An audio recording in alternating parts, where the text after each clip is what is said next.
Welcome to I Change the Narrative, a podcast for and about Black men inspiring, supporting, and empowering Black men and Black boys. This episode of I Change the Narrative is sponsored by So Organic, So Suave, also known as Sauce. Sauce is a luxury hair care and skincare refuge for those with thick hair and melanin rich skin, from healthy beard growth to top of hairstyling to illuminating skincare regimen.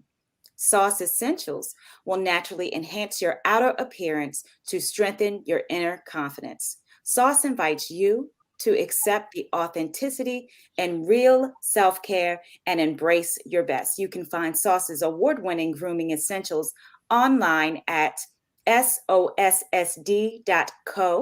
Again, that's sossd.co.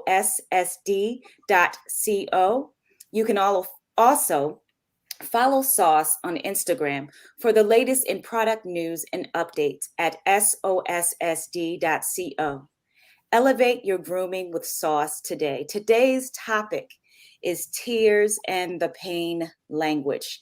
Before we start the conversation, I want our guests to briefly tell us about yourself and the work that you're involved in that lends itself to the topic or the lived experience. Thank you so much, gentlemen. William, would you introduce yourself, please? Certainly. My name is William Batts. I hail from the Baltimore area. I'm a licensed clinical social worker. I do individual, family, and group therapy. And, as important as that, I actually put my feet to the ground and I talk to the young men, to the young ladies in the community. And I take pride in that. Thank you, William. Dr. Obari. Thanks for having me. I appreciate this, a really important conversation. At a really important time of year to have this conversation. It's a dark season. So hoping to dig into some of that. My work is around men's mental health, right, primarily. PhD in clinical and community psychology. And my focus is on young Black men and thinking about culture and identity and using art to create space to bring men into the therapeutic room without like the couch and without the pad, but to do it in a way that's innovative and applicable to the context and the culture and bringing in conversations about like historical traumas and, systems impact on our individual wellness. So the work looks like a lot of different things, different days. Sometimes I'm writing, sometimes I'm, in prison, sometimes I'm high school, sometimes I'm doing one-on-ones. Wow. It's very community-based, though. So that's my angle. I'm looking forward to having this discussion. Thank you so much, gentlemen. So Black men, as we know, or as they say, Black men don't cry. But why? Black boys and Black men are taught to bottle their emotions, suppress their feelings, and remain stoic to the face of vulnerability. Vulnerability is not acknowledged as it should be in the Black male community. And while hyper masculinity runs rampant, young Black boys and Black men are afraid of what others might think if they saw that they were crying or showing some form of tears running down their eyes. So does this perpetuate toxic masculinity? Does this teach Black males to disregard that vulnerability, all in the name of protecting themselves? By adapting this way of dominance, our Black males are layering on various barriers. So what I want to start off this conversation is with, how do you define toxic masculinity? Because some of our listeners, for some, this is a new term. For some of our seasoned adults. So can you all define what toxic masculinity is first? Anyone can take it. Sure. Well, I would say toxic masculinity. I think it's overused first of all. Anything that, for example, just because I'm for my culture and for Black does not mean I'm against white. And so there's a difference between masculine energy and feminine energy. And just because something may be masculine energy does not necessarily mean it's toxic masculinity. So that's why I think the term is overused. But my understanding of the term toxic masculinity are traits that may be demeaning or devaluing of women that are born out of traditional masculine traits, if you will. That would be my understanding of it. Okay. I share in his position. I don't love the term. I understand it though. And I do think it's important to acknowledge that there are ways in which men in general and Black men, in addition, have done harm and continue to do harm as a response to the way we frame, the way we conceptualize what it means to be a man. And there's some things in there, in that question. What does it mean to be a man? What is a man's role? What is a man's function, that are harmful, not just to women, but to us ourselves? And you start with that. There's one of those, the idea that we can't cry, that we shouldn't cry, or even that when we do cry, we are tapping into our feminine side. I think that those constructs get away from the natural definitions of what humans are and what humans do. Humans are emotional beings. It's a part of how we, move and navigate the world. And so when that becomes toxic for men, for women, for people, it means that there's harm done, that someone is suffering the consequence of how you see yourself in the world. And there are lots of ways that is a part of our maleness, that our maleness is trapped into a sense of dominance and aggression over and superiority that Black men have a really interesting position in, because we structurally don't have power, but we can mimic it in ways that cause harm in our families and to ourselves. And so that's when it becomes toxic.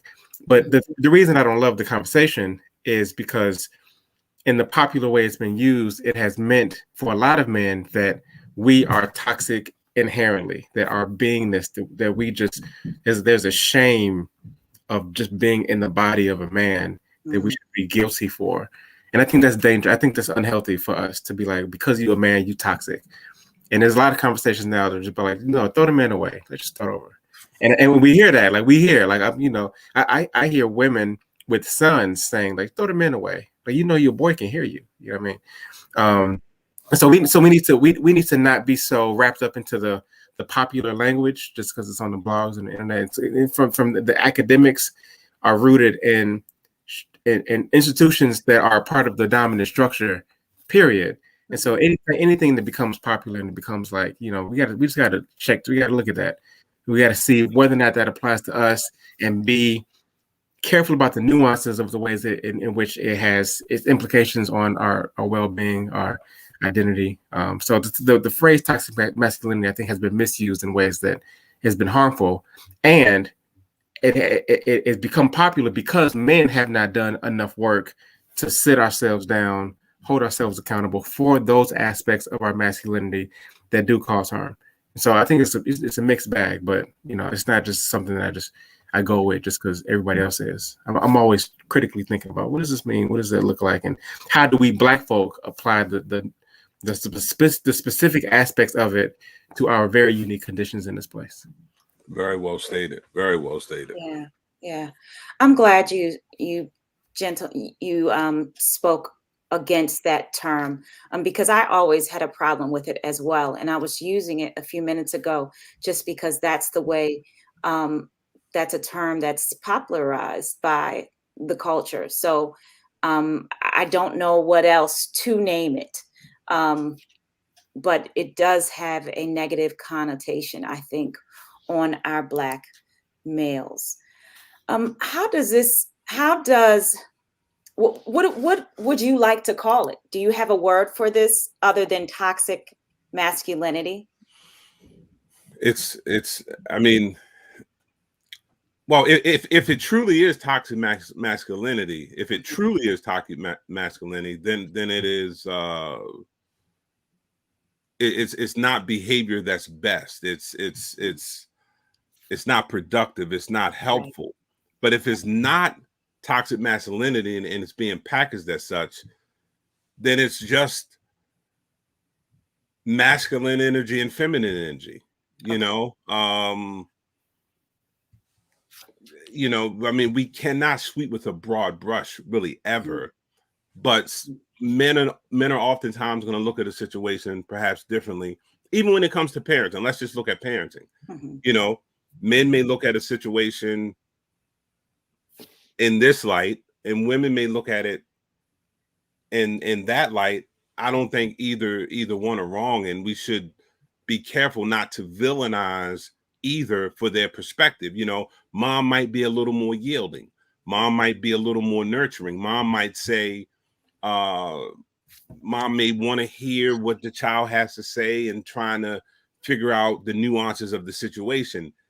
Dad may be a little more cut and dry about the situation, slightly more demonstrative or articulate in his opinion, whatever the case might be. But it's just two separate entities. I mean, most mothers, most fathers love their children and want the absolute best for them. So we got to be careful not to, villainize either. And I'm a very nurturing father. And I'm also very, very sensitive. I'm very emotional. And I never feel like it takes away from my strength. I never feel less of a man because of it. So I think that, there's lots of the constructs that just fall apart when you look at the reality of how people live in the world. Right. You touch a woman's child, you see the warrior in her, right? You see the aggression in her, and it's a natural response to need to protect. You know what I'm saying?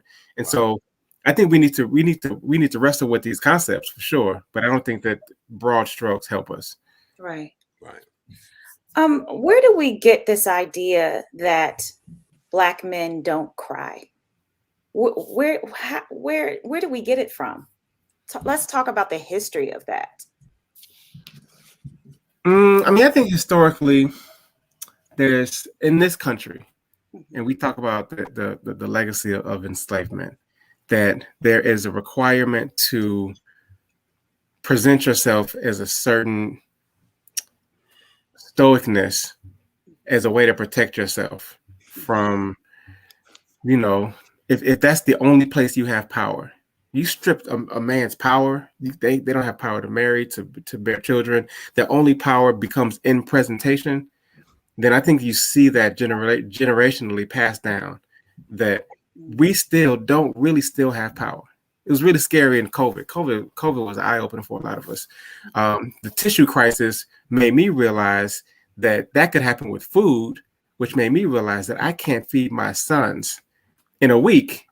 I've become so dependent on this system that, we can complain about it. We can make these demands. We can march, but I really actually don't have the power structurally to feed my community. And because Black men find themselves in that position, it makes us have to do these negotiations. And, I'm in Chicago and, in Baltimore too. Like, and so if you're in the streets, then there's a whole nother level of needing to carry yourself in a way that is presenting power. But if we don't actually figure out what real power is, how to connect to, how to align with, how to cultivate spiritual power, financial power, emotional power, and then we spend our whole life, just doing a skit. Like it becomes a dance. So some of it comes from that. But I think that the phrase that we don't cry is more accurate, that we learn that we shouldn't cry, because we do. And a lot of times we cry alone, silently. A lot of times we feel the sadness and it gets expressed in other ways. But it's not that Black men don't cry or don't get sad or don't get hurt or don't grieve. I think that some of it is just natural differences. I think sometimes women expect us to do it in the way that y'all do it. And it just looks different. Like we might be gathering over a game, and it might not be a sister circle the same way. We might not be, it might not be so touchy feely, right? But it can be very intimate. Like men have an intimacy that looks different than women look. So sometimes like we are emoting, sometimes we are processing feelings, sometimes we are going through it. I can have a conversation with a brother like, just man, it's been a rough time, bro. Like you know, and I can see it. I can see it in his eye. A tear might not fall out of it, but I know there's pain. He might acknowledge it in a way that's different. There are times when I have to figure out how to shape my son's response to sadness. And there are moments when crying isn't the appropriate response. And it's not even amongst men. I've had women be like, "What you crying for, bro? Like put your pants on." You know what I'm saying? So we are shaped in a way where we feel things and then have to figure out how to express that. And so what we need is a variety of ways to express, the permission to write it, the permission to speak it, to draw it, to dance it, to rap it, whatever it is. But it might not always look the same, and it might not always be crying. And sometimes crying isn't the best way to do it. I was watching who was it, Van Jones, Right. on TV crying because he was disappointed because something Trump did. Yeah. It's hard to. I will say, it looked weak to me to cry for that reason. Right. So it's not don't cry, but like when my son crying because he can't get Pop-Tarts, that's not don't manipulatively cry because you didn't get what you want. So there is a certain internal strength that I want to build in my sons. But if they hurt and I want to deal with that, crying is not the crying itself isn't the problem. It's the rationale, it's the reason, it's the thing you're using it for. So it's a complicated conversation, right? So it's not so much that men don't cry or shouldn't cry, but I think that we need to have conversations about how we express emotions, how we feel them, where we feel them in our body, and where it shows up, because it's going to show up somewhere. And sometimes we numb it. We drink, we smoke, we use sex, we use money and power, we use all these other things to suppress it, but it don't mean that we don't feel it. So again, it's a more complicated conversation than I think that we typically have. Yeah. William? Can you repeat the question for me, please, Renika? I asked earlier to take us back to the history of where did we get the idea that Black men don't cry? Right. I think it's goes back to our socialization. Just how boys are socialized and how girls are socialized. We've heard a million times, stop crying, what you crying for, that type of thing. And typically there's just not space created for boys to really show emotions or to demonstrate vulnerability. Is normally not, especially the older that the boy gets. There's the need for that stoicness or that presentation that I'm in control. Many boys play sports. Girls do too, but many boys play sports, and there's no room for any weakness in sports. In fact, sports are where you can build that tolerance up that Dr. Bari was referring to, that internal strength. Because baseball is something you can fail in 7 out of 10 times offensively and still be considered a great baseball player. So you have to learn to come back from failure. But there's been times I've had an exceptional game in Little League, but I struck out to end the game and the tears flowed. I think it goes back to, initially it goes back to slavery. I absolutely agree with that. That's such a big conversation. I'm just trying to partialize right now. But, for most boys, it goes back to how we were socialized. So you're talking about boys, but what about, I don't know if you all remember Tyrese when he got on social media and he cried. What are your thoughts about that? Because my initial thought was, why are you going on social media to express that? It's nothing wrong with expressing it. But I do realize, and I did read the comments, calling him a bitch, a punk. So talk to me about that. But well, one of the things I think is sometimes we sweep with a broad brush. To just say that it's okay to cry. I personally don't agree with that. I think that men have to have a safe space, and they have to, I don't want to say be taught to express emotions, but to understand that there are parameters. And what I mean by that is, if Tyree, I don't recall, I remember he was crying. I do remember seeing memes, and I think I saw a clip of it, but I don't remember why he was crying. Mm-hmm. I would agree, going to social media is probably not the best to cry. Right. But most often men don't cry. Let's just look at the reasons why men don't cry. It's not safe for men. We talked about the socialization piece. It's not safe.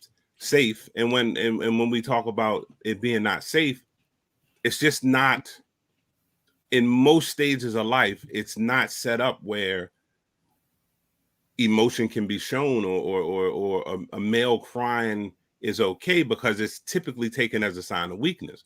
Mm. And so to just say that, oh, you should cry or you can cry, well, what if the man has the type of wife who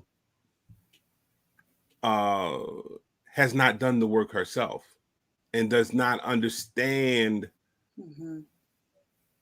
that he's crying because he's genuinely hurt about something, or he's trying to express a need.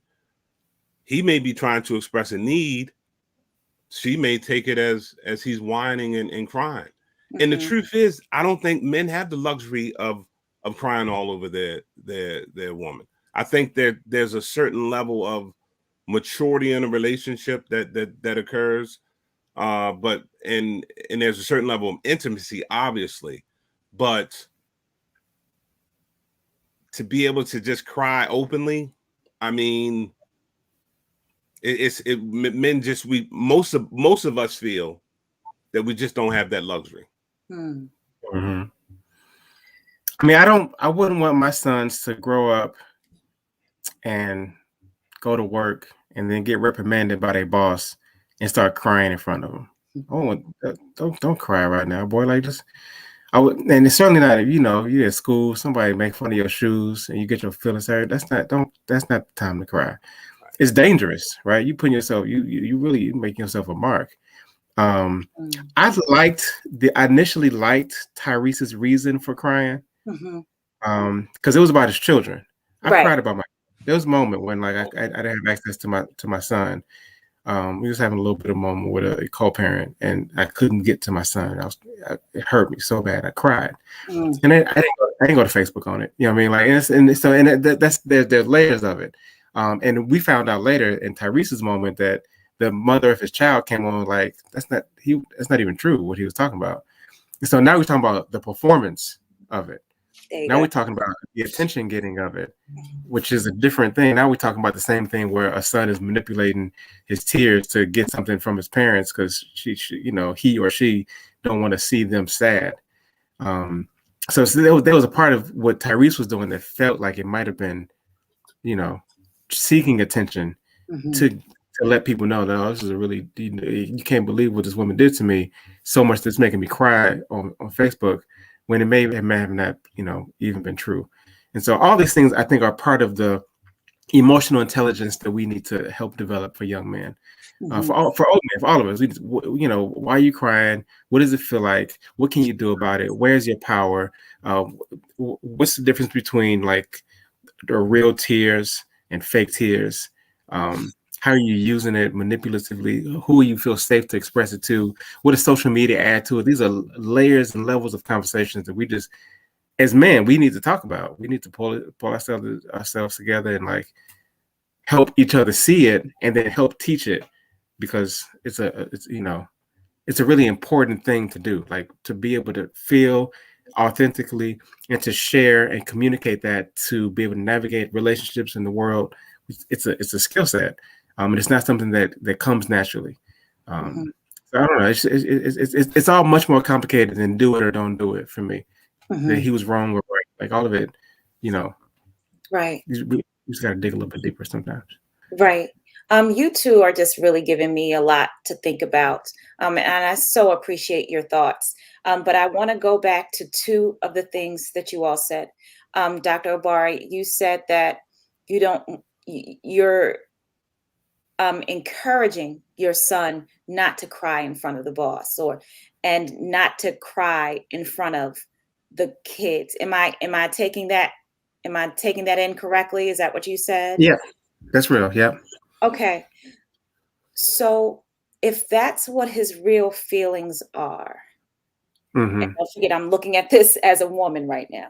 Um, if that's what his feelings are, why um why discourage that? I'm just trying to understand. I'm not trying to question you, but just trying to No, no, understand. please question it. Mhm, Question it. That's, we're here to talk about this. mhm, I want to teach him several lessons at the same time. Feel your emotions, be got aware of what they do to you, it, and mhm, then learn time and place. got it. Learn That's appropriateness. This is not the time and place to express that feeling in that way. mm, If you feel if you messed up or you feel guilty, you don't want to make yourself even more vulnerable. There's social dynamics there. We have all kind of feeling. I can feel hungry. That don't mean I just respond to that feeling. If I'm walking down the street, there's an open restaurant, people sitting there, because of my hunger, I don't want to just grab food just because I feel it. Sometimes you gotta, and it's not suppressed feelings. It's not ignore the feelings. It's not deny them. It's just mhm, learn to feel it and then find the appropriate way to express it. Um, in front of your friends while the whole school's watching because somebody made fun of you is not the time to cry, because then there's consequences of that. And you can, right, you can do what you right, want. You feel right, free to do it, but I right. also got to teach you these consequences. um, but all of it is my role as a father to help shape the socialization, and the message has to be very clear inside of there that you need to feel and be honest about it, but you don't always express that honest feeling to everybody. Everybody Mhm, not safe. All friends, you don't tell all your friends everything you feel. You got to be honest about it with yourself. I encourage journaling. I think journaling is really important. amen. If you don't tell nobody else, tell yourself. Write it down, document it, Yeah, express. It's got to come out, but I think it has to come out in a way that's appropriate. right. And I agree with that 5,000%. Timing is everything. If a boy that's 10 years old, 11 years old, 12, 15 years old is going to cry because he was picked on or because something didn't feel right, that's almost like a shark smelling blood. That situation actually has a chance to probably spiral out of control and may even become more than just verbal banter between kids. It could become, now he's going to get plucked or kicked or punched or smacked. I mean, I think the situation could actually escalate with him crying, as mean as children can be these days. So Mhm, I've stamped that 5,000%. It's a time and a place for everything. right. Thank you for clarifying that. Oh, And I no clarity needed. That was just my opinion. Yeah, that no, was, yeah. I appreciate you both. I appreciate your patience in this conversation. I appreciate your gentleness in this conversation. I don't know if you can um, sense the two of you, but your gentleness in this is just overwhelming me right now. So I really appreciate that. My second point that I would like to for you, William, to go back to, you said earlier that the spaces are not created as safe for Black men to cry. Talk to us about how we can create spaces that are safe and how we can undo as well that idea. Right. I'm not so sure we can necessarily create spaces. I haven't given that a lot of thought. I think Mhm. the battle was won with the individual work that we do. Right. So, it's more micro level work, understanding time, place, situation, understanding the temperature of the room, Mhm. um, and really helping men. That I participate in several men's groups, Mhm. and Good. there's a lot of good work getting done. And in those arenas, um, is where there's more vulnerability than you would see typically, just between men or in the community. Mhm. I think in those spaces is where men kind of gather some things about themselves and understand, yeah, I'm learning this, but it's not maybe for that environment or for that environment. Or, as I mentioned, if you have a spouse who's not putting the work in on themselves, but you have all of these tools, you may want to encourage them to also get some support or something, because the person that's going back to the same environment, it's gonna be tough. It's definitely gonna be tough. So I think the battle was won on the individual level. So in other words, Black men need to create their own individual space. Is that what you're saying? It may not be our fault, but it's our responsibility. Okay. That's Yeah. kind of where I'm coming from with it. And then parents have a significant Right. role in how we try to marshal in greatness with our children. And I think the way Dr. Abari described it with his son, I think that's a great way to do things. I'm doing things the same way. Mother's whole value, father's whole value. We're working collectively to make sure that our children can be the best that they can be. So yeah, those are just a couple ways I think the battle can be won as it relates to boys, men being able to show emotion. One of the things, I'm also much more comfortable crying alone. I don't cry that often, but when I do, I'm much more comfortable crying alone. yeah. And I do think that there is, if we're talking about the socialization, there is something about the men's group space. I do a lot of men's circles too. And I agree with what William was saying around the safeness that is allowing for a protective moment to be more vulnerable than normal. And I do think in those spaces, especially if they're intergenerational, to have young people see older men do that, and it really shifts their perspective. Right. So I think we need more of that. The individual work is critical, but I do think that if we had more spaces, and they could be, they don't have to be in a therapy office. They could be in barbershops. They could be, it's hard to do. I like to work with like coaches and to get their team together. But it's hard to do that because you usually got to deal with peer dynamics. So you don't necessarily want to have them be so open that they're crying, because then they get talked about at the game the next time. You remember that one time? So we got to be careful about those kind of things. But there are ways to create that space. And when older men are modeling the vulnerability, and I don't even love the word vulnerability because it has a weak connotation. I think it's much more about being honest. So you're saying, like, when we say keep 100, like keep it a buck for real, like just tell the truth. That means the whole truth, nothing but the truth, which includes that life is tough, and that sometimes it hurts, and sometimes you get sad, and you lost friends and family, and you gotta grieve that. You have to let that out, and it's just honest. It's not weakness. It's not vulnerability. Even it's just keeping it real. Like this shit hurt. Well, go ahead. I'm sorry. No, I'm sorry. Go ahead. I'm so sorry. I think that's the space to do it, to create men's spaces. I do groups a lot, and people cry, men cry, and it's never like a shame. It's never like, we all support it. We give it space. We give it time. There's never no side eye about it. And it becomes a normal thing. And when my sons are in the room to watch that happen, they have a different version of what men do, what men are capable of. Men that are strong, men that are, athletes, men that are working and making money. Like it's not the weak men that cry. It's all of them. They have, life stuff comes up, and we got to deal with it, process. Sometimes it hurts. I also think that the parenting thing is really important to mention. I don't remember seeing my father cry, but I know he was sad because he was human, and I know he was dealing with stuff. But I think it would have been really powerful for me to see my father cry to help shape my idea of what it meant, to give me permission to do so.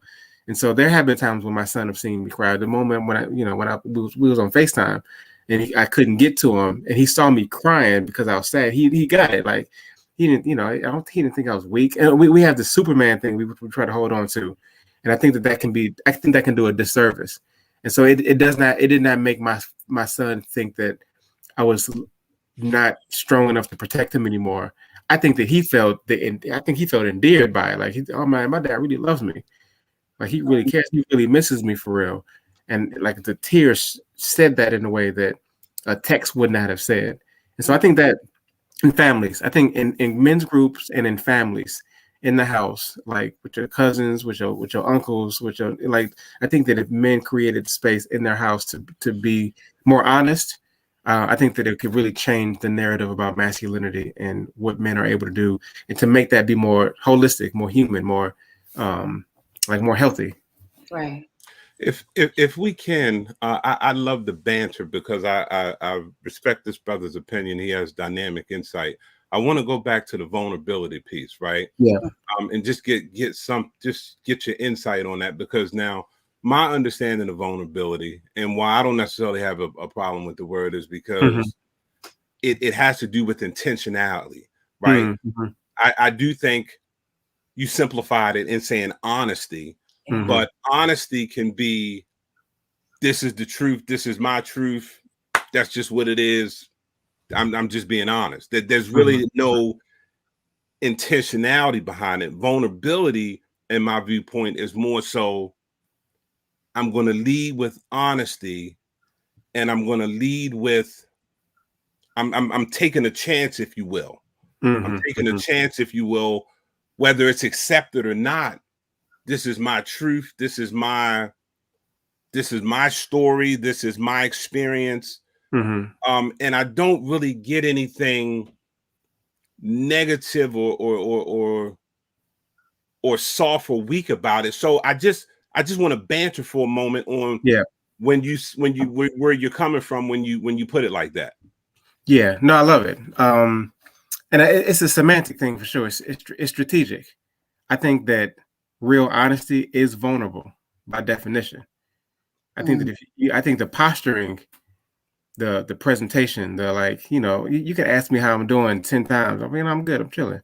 We got these rote responses. You know what I'm saying? Right. So, and it's dishonest at its core. Like, I could be having the worst day ever. Right. I'm having a rough day today. Today is the anniversary of my father's death. Today, he drowned on this day. Like, it's, and every day on this time of year, it's just tough, right? But if you ask me how I'm doing, I'm good. I'm cool. I'm chilling. Life is good. Everything's fine. And so ask me to be vulnerable is a different ask. It means asking me to lay down something, to open a shield, a protective layer. And a lot of men just aren't ready to do that. And so the strategy is to create a space where you're not necessarily asking men to be vulnerable. You're asking them to show up. We just gonna kick it. We're gonna listen to some music. We just gonna talk. We just gonna be honest and just keep it real. And in that realness, the vulnerability for some men may be more likely to show up than if you said, we need to create a space for men to be vulnerable. Because a lot of times we just not ready to do that. And so part of it's the strategy. It's just strategic. It's how do you get men in the room that will come that would not show up otherwise. I did these men's circles, and you can't put no flyer up to say, "Let's come talk about your feelings, bro." They don't come, but they come to eat. They come to eat. They come to we have to think strategically about how to get men in the room, because we know they need something that they don't know they need and may not be ready for, and so we got to be savvy enough to work around the defenses. And so the word vulnerable, I think, sometimes throws a defense up for men. They're like, man, if I let this shield go, telling what's gonna happen, I might crumble, right? Right. And to that point, it makes sense the way you broke that down, because that thing, when we talk about vulnerability and that thing that you refer to of putting something down, you're right. Most men, that put down is going to be the pride, the ego. You got to get to that. You can't just lead with that. So in that way, I get the point that you make, and I see how you broke that down, and you made it make sense. I get it. I get it. I get it. Yeah. How do you all help other Black men to connect with their emotions? Well, I just want to share. I'm part of a great organization, Black Men Heal, and that organization provides 8 free therapy sessions to men who have not been involved in the therapy world or who want to become involved. And so the men are paired with the clinician who, after the 8 weeks, should they want to continue, they're paired with somebody who already accepts their insurance. And, you know, it's kind of a seamless transition. Okay. And I'm sharing that to say that I've been a therapist for that for 2 cohorts. I think we're approaching about cohort 9, I believe. Okay. And I've been a therapist for 2 cohorts. I've taken a person each time. Awesome. And the whole thing of it is I just water it down and simplify it. We're just simply trying to help the men put tools in the tool chest that will help them navigate the terrain as they move forward. You know, that doesn't have to be necessarily in a therapy setting. I mean, I do that daily with trying to just help people, trying to put people in a position to win. You know what I mean? Yeah. But that's what it's really about. A lot of times, and it goes back to the socialization piece. A lot of us men, we just don't have tools to draw on, and therapy is just one tool. But that circle that the brother spoke about, these men's group, especially like when he said they're intergenerational, man, man, you talking about something getting done. Them brothers, I think they can do far more work than any therapy session can, you know, because it's just a whole nother level of engagement, you know. And you talking about crying. I mean, it goes down in those environments quite frequently, probably more than what you would think. And it's never like spoken about. It's just par for the course. Because normally when it's a cry, you definitely see why that brother's crying. Like it ain't even no questions asked. It's no side eyes. It's right. And it's nothing you even go back to because it's authentic. It's real, and it's kind of like socially acceptable. I mean, I hate to put it that way, but it's like socially acceptable. Yeah. Right. And we got that kind of power. We say we powerful people. We connect to the first people on the planet. We got the power to create a new social norm. If we do it with intention. Yeah. And you said something I think is critical to your question. The question about how do you do it, and the phrase you use that I think is really important is setting people up to win. And I think that there has to be a hook. There has to be a motivation. It's hard for I'll be honest. Like I ain't had a checkup in a long time. I need to go to the doctor. I need to go get like my prostate exam. You know what I'm saying? Like we talking for real. So and I know a lot of men. It's a wife got to drag you, or you got to get sick. You got to be on a deathbed for somebody to take you to the doctor. And I think the same thing is true for therapy. That it takes the tragedy, the crisis to get Black men to show up. And because of that, I think that we can do better work to get in early to prevent things to get real bad if we can find ways to help them see that therapy, that mental health, the emotional health, the spiritual health is a part of the process of winning in a way that, money is only a part of, right?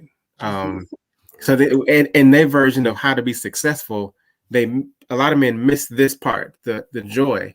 Where we say men don't cry.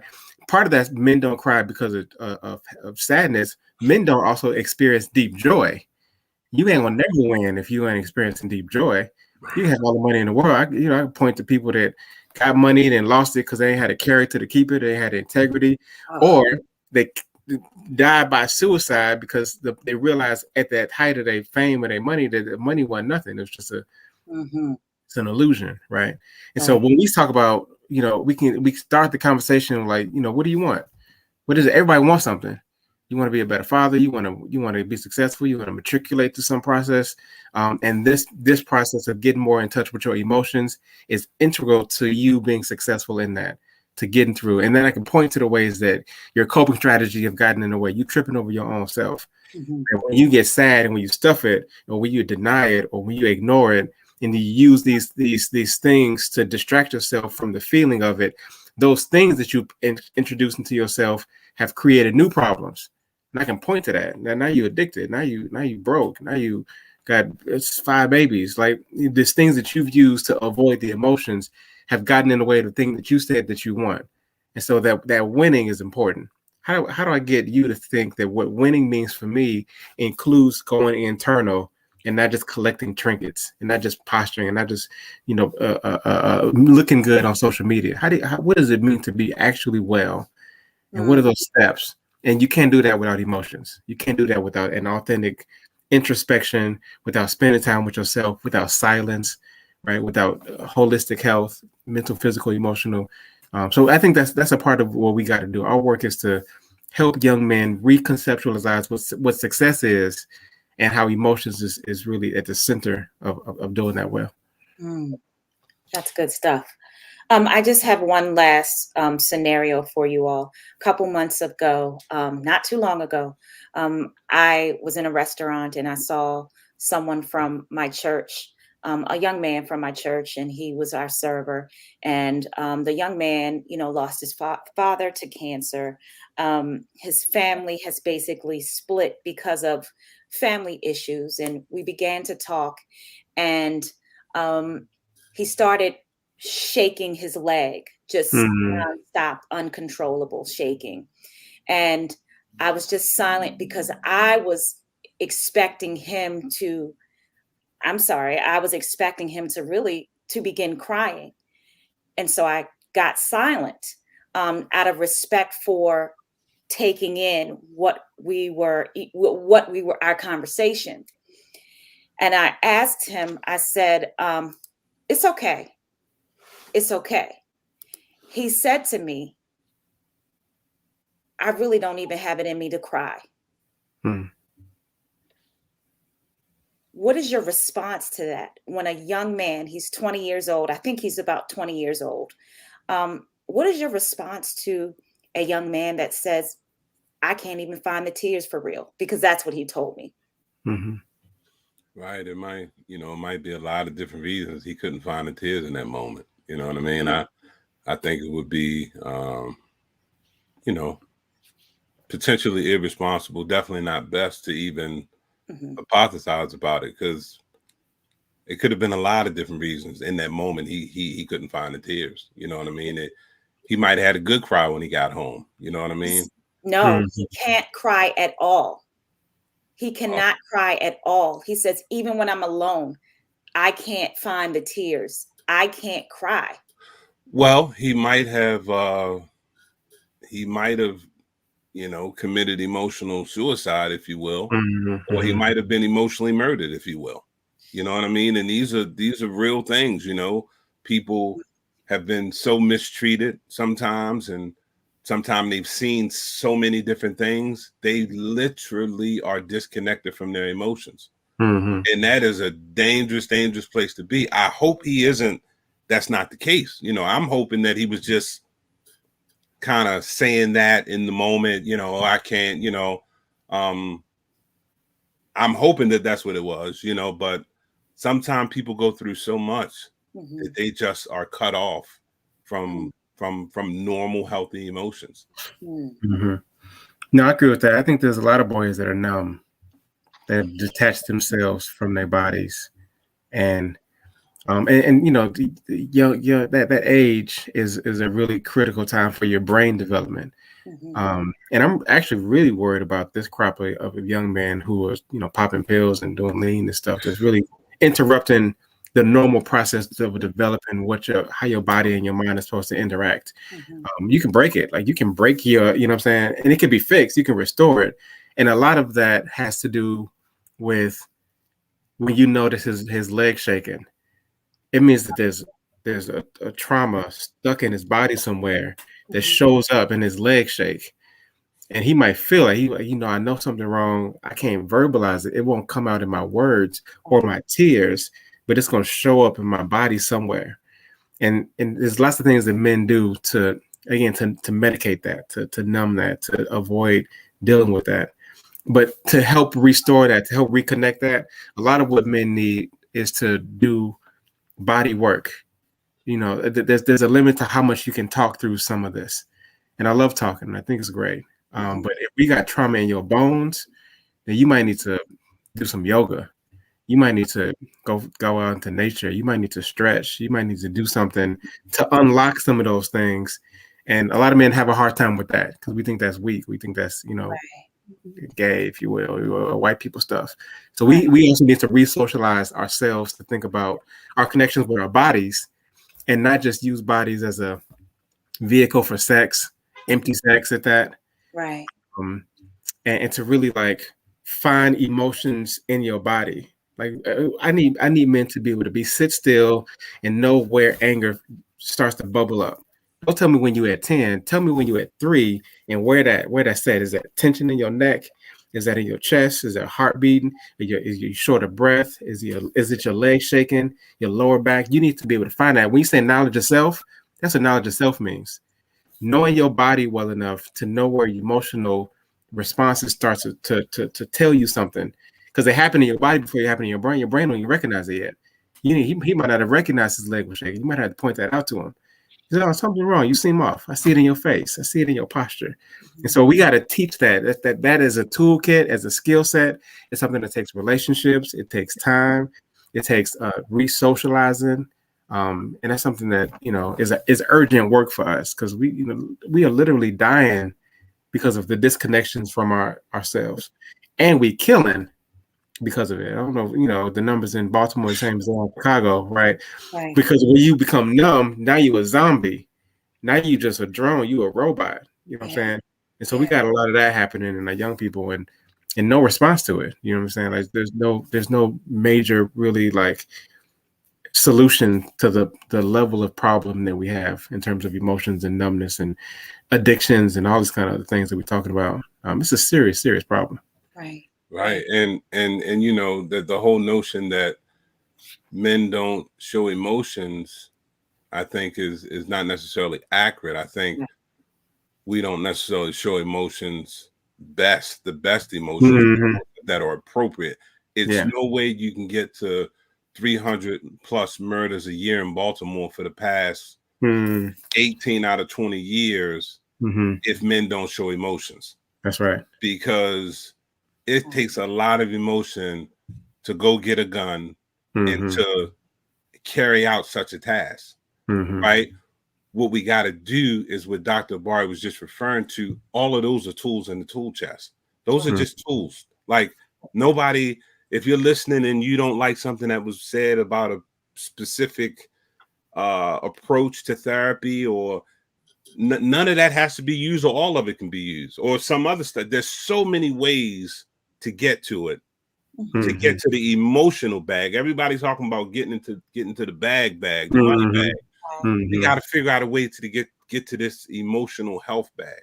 Yeah. This mental health bag, this emotional intelligence bag. It's so many. I mean, it's so many different ways to. Yeah. And so, if you're listening and you've been thinking, maybe I'm gonna give it a shot, or it's most people when they give it a shot, they say, "Man, I should have did this long ago. Should have did it long ago." Yeah. No, your point about the murder rate is real. The question, the overall question is, why don't men cry? And I think your response is exactly it. That they cry through bullets. The bullets are the tears. Right, because the way we are socialized, the anger becomes the only emotion that we get to express, and it masks all these other things. You got embarrassment, shame, you got sadness, you got grief, you got all this other stuff, but you can't show none of that because it's not manly enough. And so then anger gets cultivated, and then you protect anger, and then that grows and it turns into all this other stuff, and it turns into violence. So now we saying grief show up as anger, show up as violence, but it's all about the emotion. It's all about crying. It's all about sadness. It's all about hurt, disappointment. We just have to give men the range of tools and the space to express that and to shape what strength looks like, vulnerability looks like, and do it over and over and over again, like every day, all the time. If we're going to, wash away the damage done in the way that we are all taught to do this. And it can be done. Like it could absolutely be done. We just got to do it. Yeah. And think about that. a man can become so angry that he would get a gun and hurt someone, and he's cool with being seen with that emotion, but he don't want to be seen to cry. Mm-hmm. That rage, that anger is socially acceptable, socially what men do. That's not normal. Right. That's not normal that our anger would boil over to such a degree that we would have that much rage. And I've had a chance to sit down with a lot of these men. I've had a chance to sit down with a lot of men who will never come home again. And for many of them, it was a moment of rage. Mm-hmm. It's not even who they are. It's not even who they want to be or aspire to be. It was 30 seconds that they can never get back. 10 seconds that they can never get back. Right. And it's just, we have to be intentional about what we want. I don't care. I'm not getting a gun and going to hurt somebody. That's what I've taught my son. I'm not doing that. If somebody say something you don't like, that don't give you a right to go get a gun. I taught my son that from he was just learning how to talk. Somebody hit you in the mouth, that don't give you a right to go get. You can hit him back in the mouth. That don't give you a right to go get a gun. Right. It's about being intentional with what it is you want for my life. Nobody can trick me into going to get a gun. I'm not going to get a. I'm going to defend my family. You can't come through the doors, but I'm not going to get nothing to do nothing to nobody. I'm just not. I'm not doing that. But we gotta get so many of our brothers caught up to speed with that. It's just so acceptable. It's amazing to me. I can't even get my mind around it. Yeah. Right. Gentlemen, this has been a great conversation. I've learned a lot, but that is our time. And before we go, please tell our listeners how they can contact you or connect with you, starting with Obari. This tag in my name's good. The Old Carbon one is my Twitter and Instagram, so you can find my website through there. My email's on there, so feel free to reach out. Thank you. And mine is tagged as well. William Bass, MSW. Thank you. Thank you so much for having us, Granika. I appreciate you. No problem. Thank you for allowing me to showcase your stories and for doing your part in changing the narrative. And lastly, for keeping your commitment by being a part of the show. That means a lot. If you've enjoyed the show, please let us know. We would love to shout you out and post your comments. If you or someone you know is changing the narrative, please contact us at iChangeTheNarrative@gmail.com. We would love to share your story. For I Change the Narrative merchandise, visit iChangeTheNarrative.org. Thank you so much to our sponsors, So Organic, So Suave. You can follow Sauce on Instagram for the latest in product news and updates at sossd.co. Meet us here next Saturday. We have another treat for you all. I appreciate you all for listening, and meet us here next week, 1:00 p.m. Eastern Standard Time. Thanks so much, guys.